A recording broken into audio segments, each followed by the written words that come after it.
here today because I'm very concerned about the health and well-being of patients across the country because of the Express Scripts and Medco merger.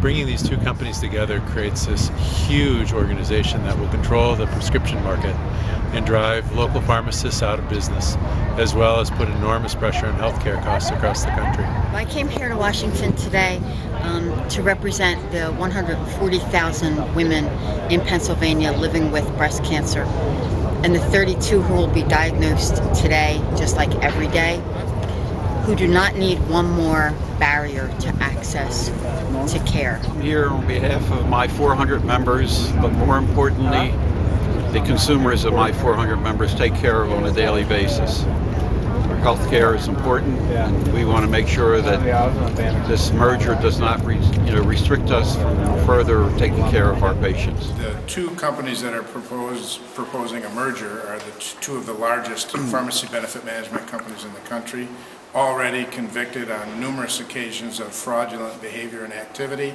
We think that the combined volume would create a behemoth that would unfairly disenfranchise the marketplace, have too much market control to leverage nothing but their own profits. They already squeeze pharmacists beyond mercy. They disadvantage patients by forcing them into mail order schemes, and they leverage their buying power with pharmaceutical manufacturers to get rebates that they seldom share with the ultimate payer in terms of trying to do their job of reducing costs. Well, I mean, it's a public health issue for the families of Queens because it would eventually limit access to community pharmacists, and the folks in Queens need to talk to a pharmacist with questions about drug interactions, with questions about potential negative side effects, and if this merger goes through, it's certainly going to restrict their ability to talk to somebody. As far as the community pharmacies are concerned, especially as it regards mandatory mail-order programs that the PBMs have instituted in a lot of cases, that would not allow pharmacists and pharmacies to have those patients come into those pharmacies because they would be mandated to mail away those prescriptions. That adds a layer of bureaucracy in the system, causing a delay in the folks getting the medications that they very well may need at that moment. A lot of people that are actually paying attention to this merger and everything, they do fear that it's going to harm their long-term plans of going and working at their hometowns.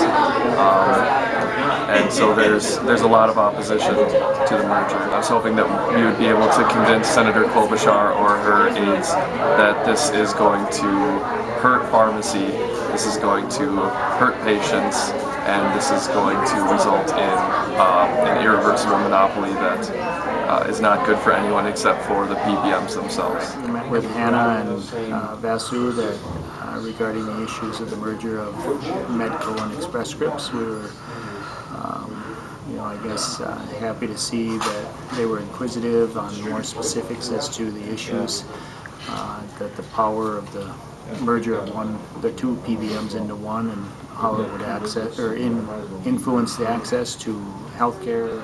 Senator Klobuchar in particular has an interest in stopping mega mergers and monopolies, so I think that she listened to us, and hopefully they'll be able to weigh all of the information and come to the conclusion that pretty much they need to be stopped.